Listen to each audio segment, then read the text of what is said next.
The human fleet glided silently through the darkness of space, their sleek ships reflecting the faint glow of distant stars. To an alien observer, they seemed fragile, thin metal shells drifting in a sea of dangers. The ships had no thick armor, no energy shields humming with power, no weapons ready to blast at anything that moved. Compared to the massive war cruisers of the Galactic Council, humans looked almost defenseless. Commander Aaron of the Zorathian monitoring station frowned at his screen. "Why would they send such fragile vessels into uncharted space?" he muttered. His three assistants exchanged uneasy glances. One of them, a tall Zorathian with violet eyes, hissed softly. They must be unaware of the risks. No species so weak would survive long out here otherwise. The aliens had been observing humanity for decades, cataloging their planets, their technology, and their history. Humans seemed odd. Their world was not filled with natural defenses. No protective shells, no claws, no innate energy abilities.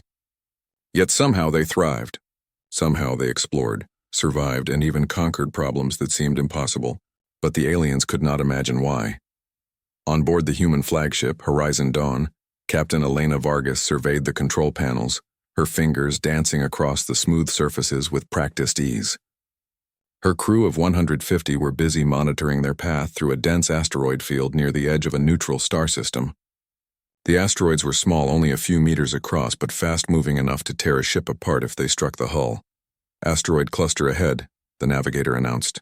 Calculating safe path, Elena nodded. "Divert course by 2 degrees to starboard. Adjust shields for impact absorption." "Shields?" asked an alien observer, confused. "They have no shields. That ship is completely exposed." It was true.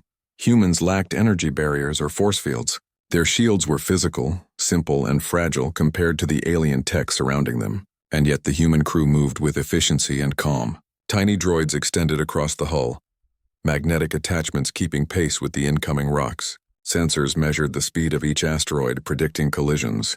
Engineers manually adjusted thrusters in ways that no computer alone could manage. The aliens watched, increasingly puzzled, as one human pilot skillfully guided a smaller scout ship through a narrow gap between 2 tumbling rocks. The scout twisted and turned in ways that seemed impossible, yet it emerged on the other side unscathed. Commander Aaron growled. "This is absurd. They should have been destroyed already. Their biology, their ships, they are not equipped to survive this." But the humans did survive. The fleet navigated the cluster without a single loss. For the aliens, it was impossible. Fragile, unarmed, and exposed, yet somehow unbeatable. Later, as the fleet exited the asteroid field, Elena gathered her officers in the bridge. The tension was palpable. "We made it," she said, letting a small smile cross her face. But this was just the beginning. Sensors detect unknown signals ahead. Unknown ships, unidentified origin. Her science officer, a young man named Malik, frowned. "Reading suggests sentient technology. Possibly a monitoring fleet." "They are observing us, Captain." Elena's eyes narrowed. "Then let's make sure they see the truth. We're here to explore, not fight, but we will not be treated like easy prey." Meanwhile, on a distant observation station, the alien monitors beeped urgently. The humans had survived situations that would have destroyed almost any other species, yet they had no natural weapons. No claws, no energy projection, no thick armor plating. The aliens whispered among themselves, confused and a little anxious. "Perhaps they are unaware of their own strengths," one elder said. "Their survival depends not on force but on something else. Something unpredictable." Back aboard Horizon Dawn, life continued normally for the crew. Meals were served in the small dining hall, laughter and casual conversation filling the space despite the lurking tension outside. Humans had a strange way of dealing with danger. They acknowledged it, respected it, but did not let fear dominate their actions. A minor emergency broke that calm. One of the small transport vessels carrying supplies had been struck by a stray micrometeorite. The hull was punctured and oxygen began leaking. "Hull breach in cargo hold 4, shouted the junior officer. Elena's first mate, Commander Rio, sprang into action. "Seal the compartment manually. Activate emergency pressure dampeners. Malik, prep repair drones." Within minutes, humans worked in perfect coordination. Drones patched the hull externally while repair teams inside stabilized pressure. The entire crew moved with a precision that the alien observers could not understand. Why? Why are they not panicking? whispered one alien scientist. A breach like that, they should have died instantly, yet the humans survived and once again they adapted. By the time the aliens calculated the odds, it was already too late. Hours later, the fleet approached a small planet with a breathable atmosphere, perfect for exploration. Elena ordered a descent. Landing pods separated from the main ships gliding toward the surface.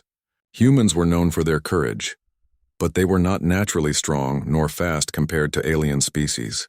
They carried basic tools, sensors, and a few defensive weapons, but nothing extraordinary.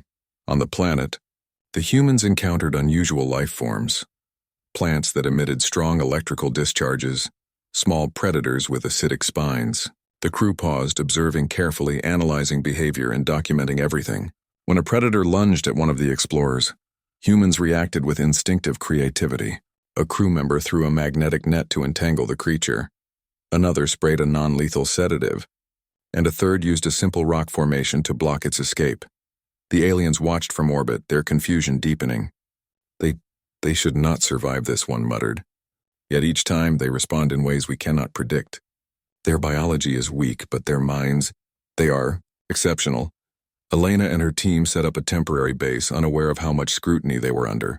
Humans worked together seamlessly, their differences, physical, cognitive, and emotional, combining into a force that was difficult to counter. Every obstacle, every unexpected danger was met with observation, planning, and execution. By the time the sun of that small planet set, casting long shadows over the temporary base, humans were already preparing for the night. They reinforced structures, organized watches, and shared stories to keep morale high. To the aliens, it was almost incomprehensible. A species so fragile, so exposed, surviving against every conceivable danger, and doing so calmly, rationally, and effectively.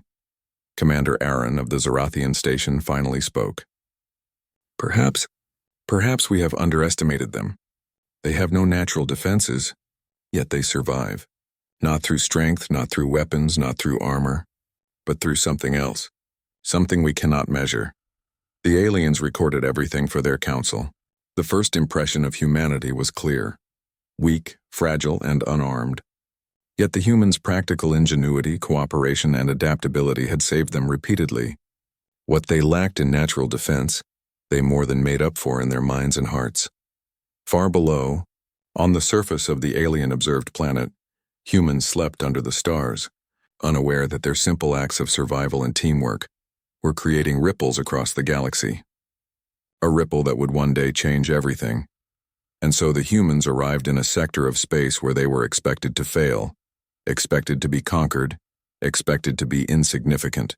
But even in part one of their story, one thing was clear: they were anything but ordinary. The humans had barely settled on the small neutral planet when the first signs of observation became undeniable. Strange energy readings flickered on their instruments, subtle but consistent. Elena and her officers studied the patterns, their brows furrowed.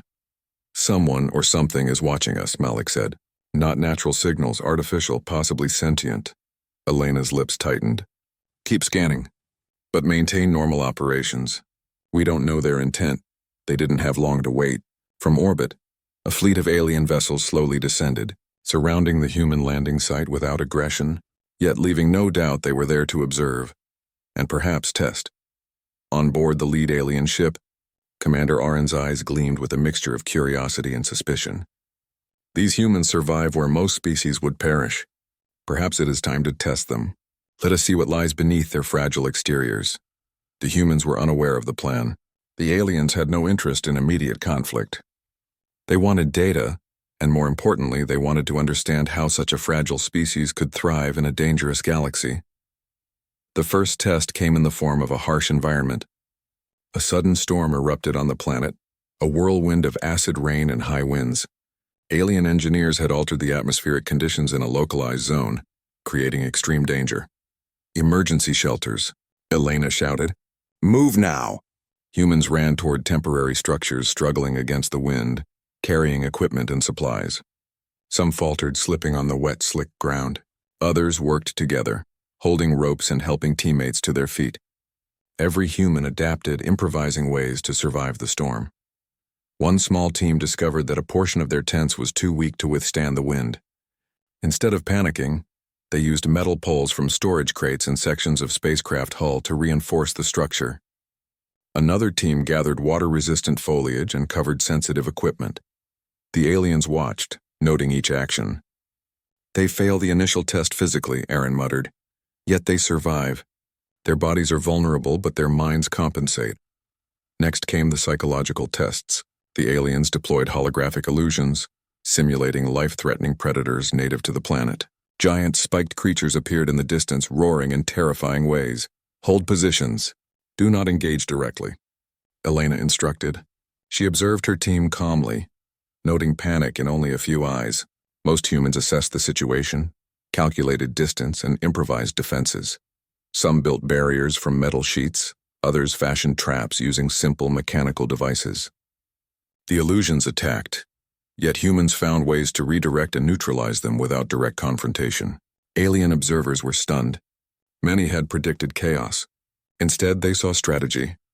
"Unbelievable," whispered one young alien scientist. "They cannot fight naturally, yet they adapt instantly. It is a type of evolution we cannot quantify." The aliens decided to escalate the tests. They introduced extreme gravity fields into localized zones, forcing humans to move through areas heavier than their bodies could normally manage. Most species would collapse under such strain. Humans struggled, muscles trembling, sweat dripping from their faces. Some fell, but others extended hands to help their companions. Tools and simple machinery were employed, pulleys, levers, and improvised harnesses. Together they advanced. The aliens had expected casualties, perhaps even fatal injuries, yet not a single human was lost. Aaron's violet eyes narrowed. Their biology is weak. They cannot run fast, cannot lift heavy objects beyond a limit. But their collective problem-solving, it is remarkable. They survived through cooperation and cleverness. Then came the final and most dangerous test, a simulation of combat. The aliens released automated drones programmed to disable or destroy humans on sight. The humans were given minimal defensive equipment, mostly light blasters and protective suits that would do little against high-powered attacks. "Stay calm. Work together," Elena ordered. At first, the drones moved predictably, sweeping the area with energy pulses. The humans dodged and ran seemingly at random, but soon patterns emerged. Small teams coordinated movement, leading drones into natural hazards, pits, rock formations, and electrical discharges. Others used pieces of machinery to interfere with drone sensors, causing confusion. A human engineer, barely 20 years old, rigged a magnetic pulse using only scraps of metal and spare power cells. The pulse temporarily disabled several drones at once. Another team lured a drone into a shallow crater where it became stuck. The aliens observed in disbelief. Each time a human team adapted, they did so faster than the alien simulations had predicted. "Impossible," hissed a young alien researcher. "Their bodies are defenseless, yet they are defeating our machines without training for this scenario. They are extraordinary." Even Elena did not fully understand what she was seeing. Humans had no super strength, no energy projection, no armor beyond thin suits, and yet through observation, creativity, and communication, they neutralized dangers that would have destroyed any other species. After hours of tests, the drones were finally deactivated. The humans were exhausted, sweaty, and covered in dirt and minor scratches, yet their spirits remained unbroken. They gathered together, sharing nods, short smiles, and quiet words of encouragement. From orbit, the aliens transmitted their findings to the Galactic Council. The report was filled with data, but the conclusion was simple and unnerving. Humans were fundamentally fragile, yet extraordinarily resilient in practice. Their survival was not based on natural defense, but on intelligence, teamwork, and adaptability. Aaron leaned back, rubbing his chin.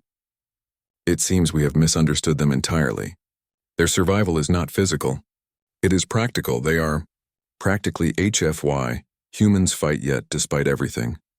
The Alien Council debated the findings. Some argued that humans were harmless, an oddity that could be catalogued and ignored. Others insisted that humans were dangerous precisely because they could not be predicted. A species that survives without natural defenses might possess strategies far beyond conventional understanding. Meanwhile, on the planet's surface, humans continued their daily routine, unaware of the controversy their existence had caused. They repaired equipment, studied flora and fauna, and prepared for further exploration. Malik approached Elena, wiping sweat from his forehead. "Captain, the aliens are observing us. I can feel it in the readings." Elena glanced at the horizon. "Let them watch. Let them see what humans can do. If we survive because we must, then we will continue surviving, because we can." Night fell over the planet and the humans gathered around small fires within their temporary shelters. Stories were told, laughter shared, and strategies discussed for future exploration. Every human knew the dangers that lurked in the galaxy, yet none allowed fear to dominate action. For the aliens, each small human action, cooperation, quick thinking, improvisation, was like a puzzle piece that refused to fit into conventional understanding. How could a species survive without claws, without armor, without innate strength? And yet here they were, thriving where many would have perished. By dawn, the humans were ready for their next step, an excursion into the planet's deeper regions, where unknown dangers awaited. The aliens continued to watch, recording data and marveling at the results. Humanity's weakness had proven to be a false assumption. The tests had revealed a species that relied on its mind, its creativity, and its unbreakable cooperation. Elena stood on the edge of a cliff, looking down into a lush valley, her team beside her. "We face new challenges every day," she said quietly, "and we will overcome them. Not because we are strong, but because we are human, and that is enough." The aliens, observing from orbit, could not fully comprehend it. Strength was measurable. Speed, armor, and weaponry could be calculated. Yet humans had demonstrated a different kind of strength, one that was unpredictable, unstoppable, and entirely practical. It was becoming clear that the galaxy had underestimated humanity. And as the humans moved forward, exploring, surviving, and adapting, one question lingered among the alien council. How far could a species like this go if it continued to rely on intellect and ingenuity instead of natural defenses? The answer would only be revealed in time, but for now, Part 2 of humanity's story had established one undeniable truth. Humans did not need natural defenses because they had something far more powerful, something the galaxy had never seen before. The humans had spent several days on the small neutral planet, exploring and gathering data. They had mapped valleys, studied the local flora, and cataloged small animal species. Each day their reports were sent back to Horizon Dawn, ensuring the fleet above remained aware of their progress.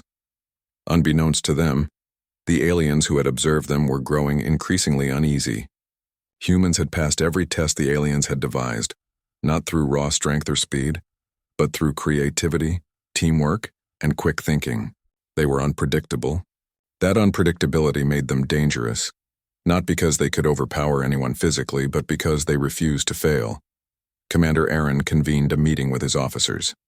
"We need to see how they perform under pressure they cannot calculate," he said. "The time for observation alone is over. We will simulate a conflict. Let us see how they respond when real danger comes to their doorstep." The aliens dispatched a small fleet to intercept a human convoy traveling to the planet's mining outpost. Their strategy was simple: a swift strike that should overwhelm the humans and demonstrate the supposed weakness of their species. Back on the surface, Elena's team prepared to return to the convoy. The sun had just risen, casting long golden rays over the alien planet's rugged terrain. Humans moved efficiently, checking supplies and recalibrating sensors. Their movements were calm, deliberate, and coordinated, a stark contrast to the tension rising in the distant alien fleet. "Sensors detect unknown ships approaching," Malik said, his voice steady but tense. "They are not transmitting identification signals," Elena frowned. "Get visual confirmation. Prepare defensive maneuvers, but avoid escalation if possible." "We do not know their intent." The convoy came into view. Several human transport ships moved slowly, carrying supplies and personnel. They were unarmed for the most part, relying on human ingenuity rather than heavy weapons. Yet each ship had reinforced hulls, modular equipment, and crews trained to adapt to unpredictable situations. Suddenly, the alien fleet struck. Energy pulses lit the sky, cutting through the atmosphere like lightning. Humans scattered, not in panic, but in carefully coordinated evasive maneuvers. Small drones deployed from the human ships, not as weapons but as distractions, diverting alien fire and drawing attention away from the main vessels. Elena's voice rang through the comms. Split into 3 groups. Lead the attackers into the canyon system. Use terrain to your advantage. The humans executed the plan flawlessly. Ships weaved through narrow passages, taking advantage of gravitational anomalies, natural rock formations, and atmospheric turbulence. The aliens, expecting straightforward combat, were thrown off by the humans' unconventional tactics. One transport pod, lightly armed and considered the weakest, became the key to the humans' strategy. Its pilot, a young cadet named Joran, led a group through a narrow canyon. The alien ships pursued but underestimated the agility of the pod. Using sudden dips, sharp turns, and debris from the canyon walls, Joran created obstacles that caused several alien vessels to collide or lose formation. On board the main fleet, Elena coordinated the humans' counterattack. Deploy energy nets. Use terrain pulses to disrupt sensors. Keep the convoy safe. Malik and the engineering team worked quickly, improvising ways to use ordinary equipment in extraordinary ways. They redirected power from communication arrays to create temporary energy shields around critical areas. The alien sensors, designed to detect conventional threats, failed to track the humans' unpredictable movements. The aliens were baffled. Commander Aaron clenched his fists. They should be defenseless. Their ships are underpowered, their bodies fragile, yet they are neutralizing our strike with, what, ingenuity? Coordination? Joran's pod emerged from the canyon into open space, drawing the lead alien ship into a trap. 2 larger human transports, previously hidden behind an asteroid belt, fired magnetic pulse bursts. The pulse temporarily disabled the alien ship's engines, causing it to drift uncontrollably. Another transport used the distraction to tow the disabled vessel into a cluster of debris, immobilizing it further. Excellent, Elena exclaimed over the comms. Keep moving. Lead them toward the next corridor. The humans' unconventional tactics continued. They combined technology, terrain, and sheer quick thinking to counter the alien fleet's superior firepower. No human relied on brute strength or advanced weaponry. Instead, every action was calculated, coordinated, and adaptive. One alien vessel managed to fire a concentrated energy beam at a human ship. The beam would have destroyed it instantly under normal circumstances. But the humans had anticipated the attack. Small deflector drones, improvised from spare equipment, altered the beam's trajectory, bouncing it harmlessly into the atmosphere. The aliens' precision had been perfectly countered by human creativity. Commander Aaron's voice was tense. Pull back, reassess. These humans... They are not like any species we have encountered. Despite the odds, no human ship was destroyed. Minor damages occurred, but the crews adapted immediately, patching hull breaches, rerouting power, and maintaining communication. Their movements were not random, they were purposeful, calculated, and resilient. Finally, the humans executed the last phase of their plan. Using a combination of gravitational anomalies and decoy drones, they created a zone in which the alien fleet could not maneuver effectively. The humans used the opportunity to escape the area safely, their convoy intact. The aliens had underestimated them completely, suffering unexpected losses and humiliation. When the humans regrouped, Elena addressed her team. We faced danger we could not have prepared for in theory, yet we survived. Not because of armor, not because of strength, not because of natural defenses, but because we think, we adapt, and we work together. That is our greatest strength. Malik nodded, exhausted but proud. It is remarkable. They expected us to fail, and yet we succeeded without conventional power. The alien observers were silent, recording every detail. They could not comprehend how such a fragile species had outmaneuvered their fleet so thoroughly. Every calculation, every assumption about human weakness had been proven wrong. Report to the Council, Commander Aaron finally said. These humans are not to be underestimated. Their biology may be fragile, but their minds, their coordination, their adaptability is unparalleled. They are practically HFY.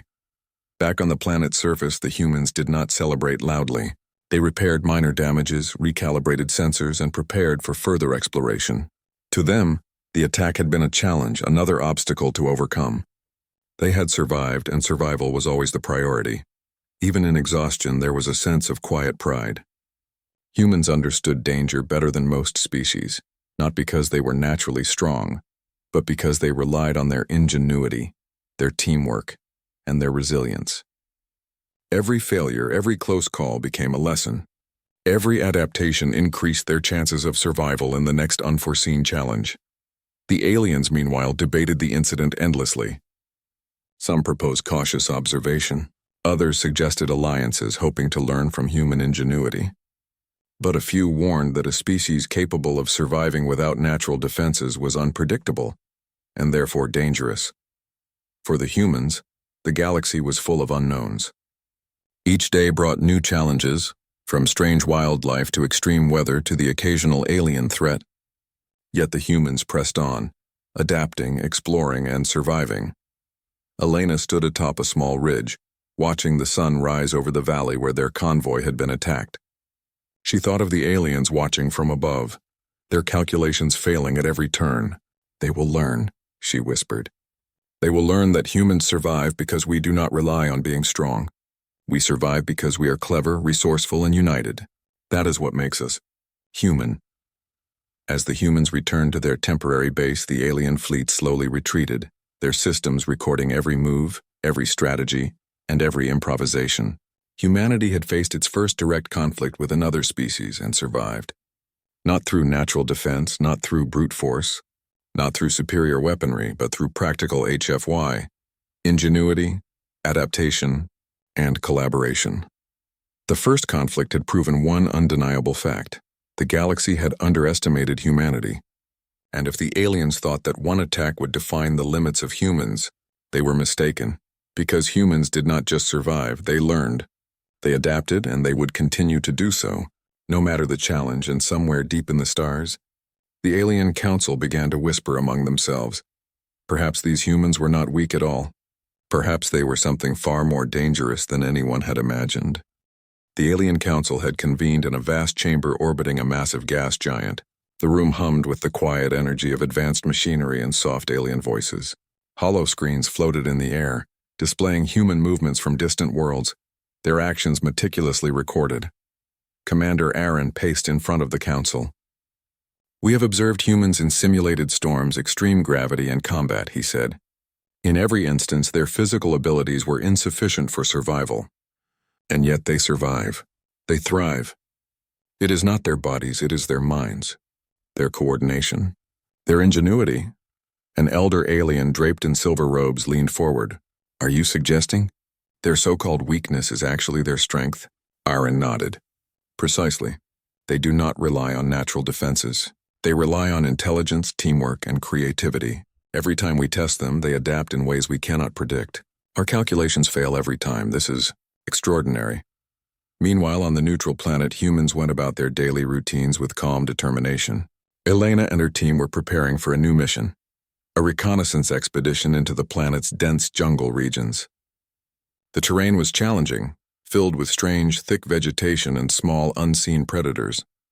"We need to understand the ecology here," Elena explained, "and we need to gather materials for our research.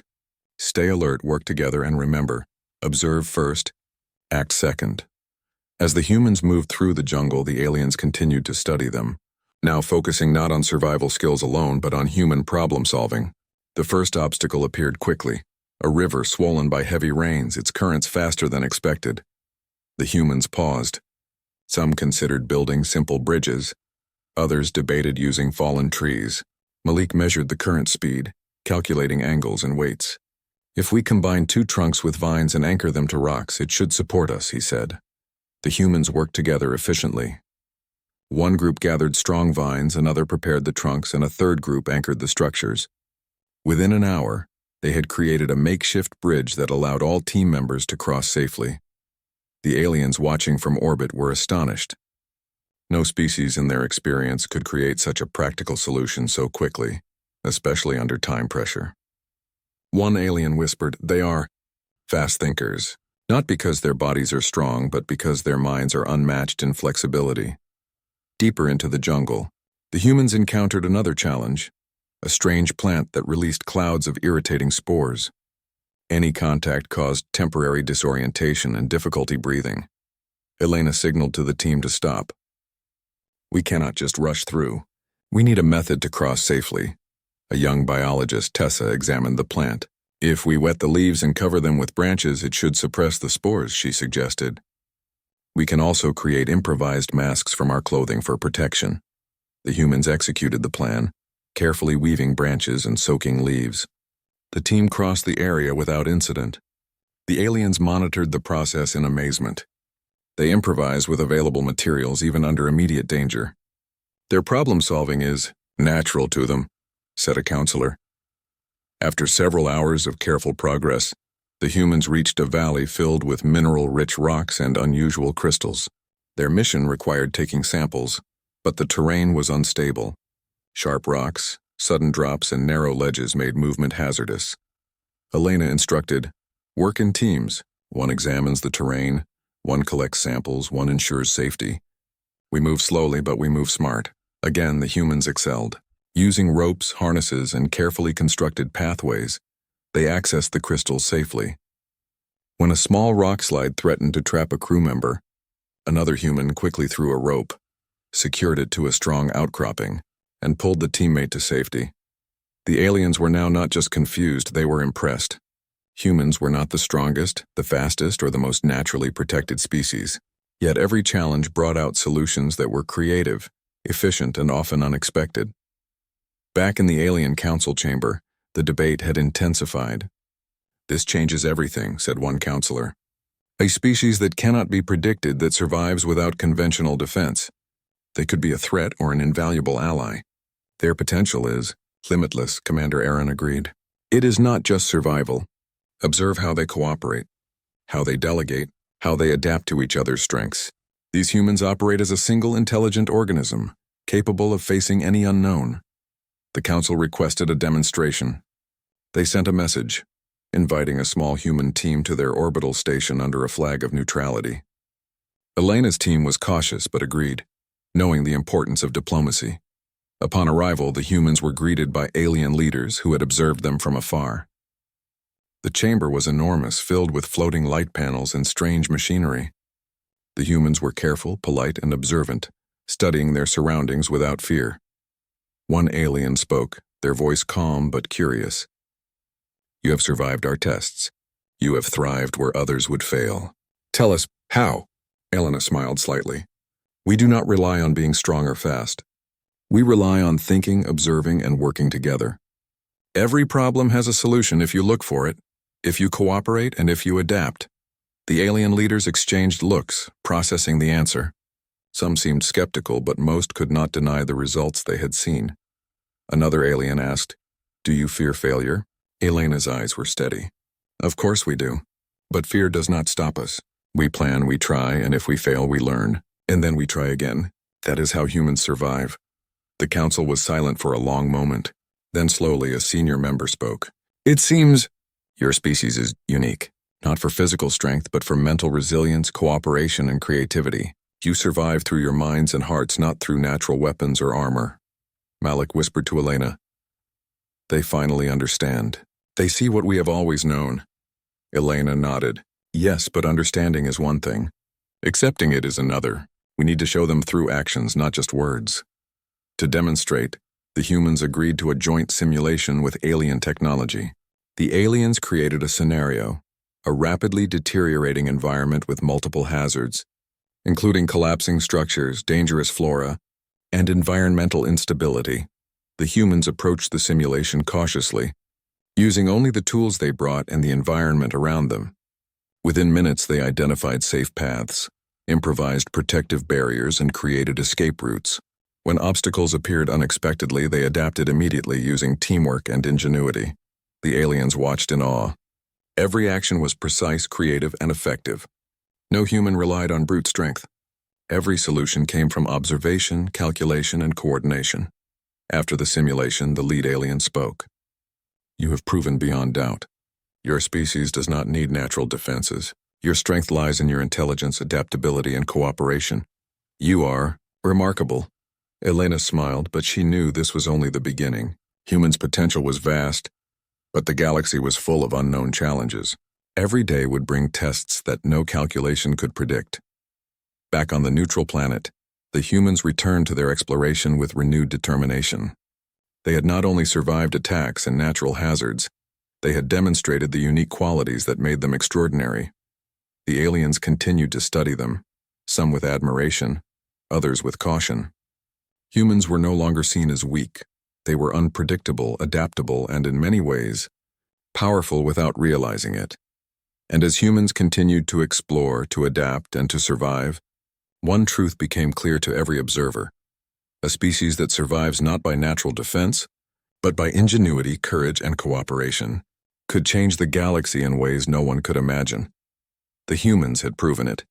They were fragile in body, yet indomitable in spirit. They were physically weak, yet unmatched in creativity and teamwork. The galaxy had underestimated them for too long, and the aliens would soon learn that humans' practical HFY traits, their ability to fight, adapt, and survive despite all odds, were only the beginning. The neutral system shimmered under twin suns as the human fleet prepared for their next mission. Months of observation, testing, and subtle conflict had not gone unnoticed. Alien species across the sector were wary now, some admiring, others deeply suspicious of humanity.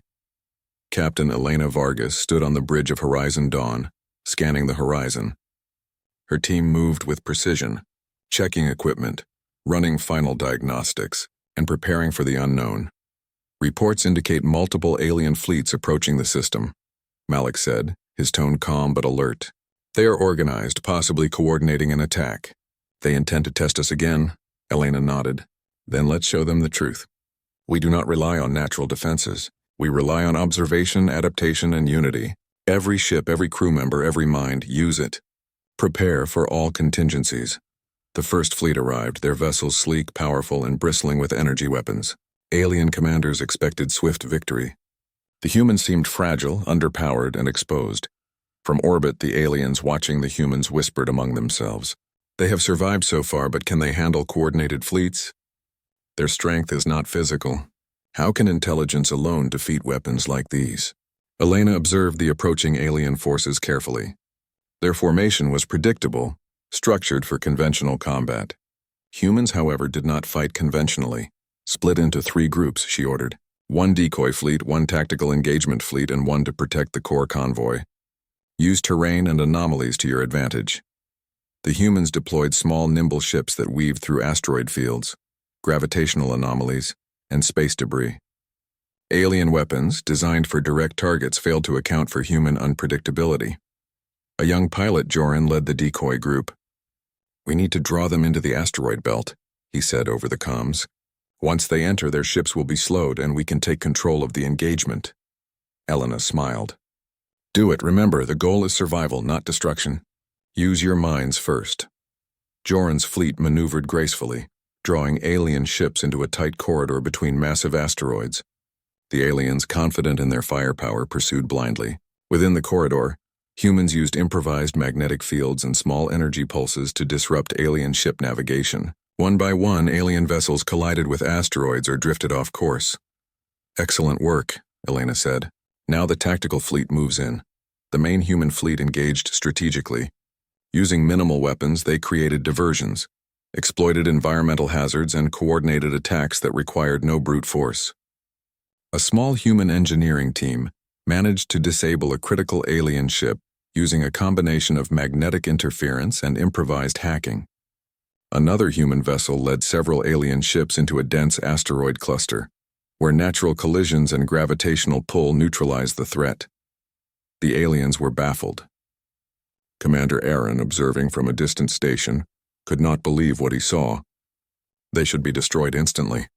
Their bodies and ships are exposed. Yet they survive and outmaneuver us at every turn. How is this possible?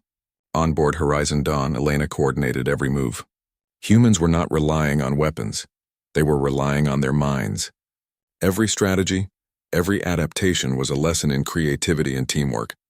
The aliens' numerical advantage and firepower meant nothing against humans' ability to improvise and adapt on the fly. Even when an alien ship managed to fire a concentrated energy beam toward the convoy, humans had anticipated it. Drones, improvised from spare materials, created reflective pulses that diverted the beam harmlessly into space. Small craft used gravitational anomalies to slip out of the line of fire, while the alien fleet struggled to track their movements. Humans are unpredictable, muttered a senior alien commander. They are not fighting with strength. They are fighting with intelligence and cooperation. We cannot calculate their limits. The humans continued their coordinated tactics. Supply ships formed temporary shields for one another. Human pilots executed synchronized maneuvers through narrow spaces, and engineers used ambient technology to disable alien sensors and communications. Every obstacle was met with ingenuity. Every threat was countered creatively. Elena addressed her team calmly over the comms. Stay focused. Use the environment. Trust each other. We survive not because we are strong, but because we think, we adapt, and we act together. Hours passed, and the alien fleet, frustrated and disoriented, began to retreat. They had underestimated humans' practical HFY traits: adaptability, intelligence, and teamwork. No alien ship had been destroyed unnecessarily. No humans had been lost, and the convoy was intact. Commander Aaron slumped in his chair on the observation station. This cannot be.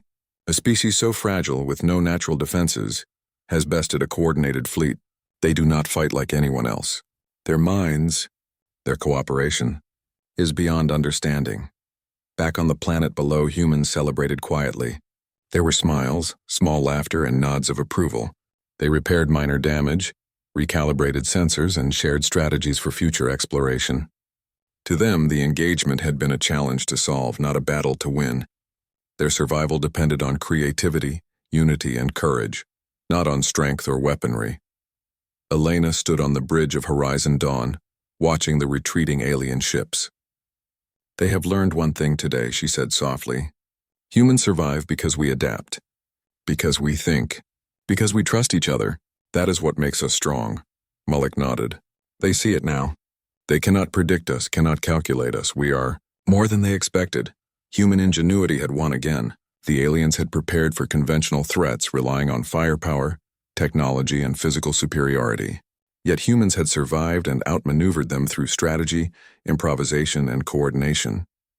In the weeks that followed, reports of the engagement spread throughout the sector. Alien species whispered of humans' resilience, intelligence, and unexpected capabilities. Some suggested alliances. Others remained wary, fearing the unpredictable nature of a species that survived without natural defense. On the neutral planet, Elena addressed her team. This was more than survival. This was a demonstration of who we are. Humans do not rely on natural defenses. We rely on our minds, our creativity, and our ability to work together. That is our true strength. Tessa, the young biologist, smiled. We always knew that, Captain, but now, everyone else knows too, Elena nodded. Yes, but this is only the beginning. The galaxy is vast. There will be more tests, more challenges, and every time we will adapt. We will survive. We will thrive. In the Alien Council, Commander Aaron finally addressed his peers. The humans are not weak. Their biology may be fragile, their ships underpowered, yet their practical HFY traits, adaptation, intelligence, coordination, make them formidable. We have underestimated them for too long. It is time to reconsider our approach. Some council members agreed, suggesting peaceful engagement and cooperation. Others remained cautious, still unsure of the unpredictable human spirit. But one thing was certain. Humanity had changed the galaxy's perception of strength. Back aboard Horizon Dawn, Elena watched the twin suns rise over the neutral planet. The humans had survived storms, predators, alien tests, and even a coordinated fleet attack. They had not relied on strength or armor, but on ingenuity, cooperation, and courage. Elena smiled. Humans survive because we are clever, because we adapt, because we act as one, and that is something no alien fleet, no matter how powerful, can underestimate. Across the stars, alien observers continued to study humanity, now with a mix of admiration, respect, and caution. Humans had proven that physical weakness was no barrier to survival. Intelligence, adaptability, and unity were more powerful than any natural defense, and so humanity's reputation spread through the galaxy. They were fragile in body, but indomitable in spirit. They were not the strongest, the fastest, or the most naturally protected. Yet they survived, thrived, and inspired fear and respect in equal measure. The first conflicts had been won, the challenges survived, and humanity's practical HFY traits had been revealed in full. The galaxy had underestimated humans for too long. Now everyone knew. Humanity's greatest weapon was its mind, its creativity, and its unbreakable unity. And as humans continued to explore, adapt and survive, the universe would never again see weakness in their form. What had seemed fragile was, in truth, formidable. What had seemed defenseless was, in truth, undefeatable. The story of humans had reached a turning point. They were no longer just another species in the galaxy. They were a force of ingenuity, resilience, and hope. And nothing, not technology, not biology, not prediction, could contain them. Humans had arrived, and they had already changed the course of the galaxy.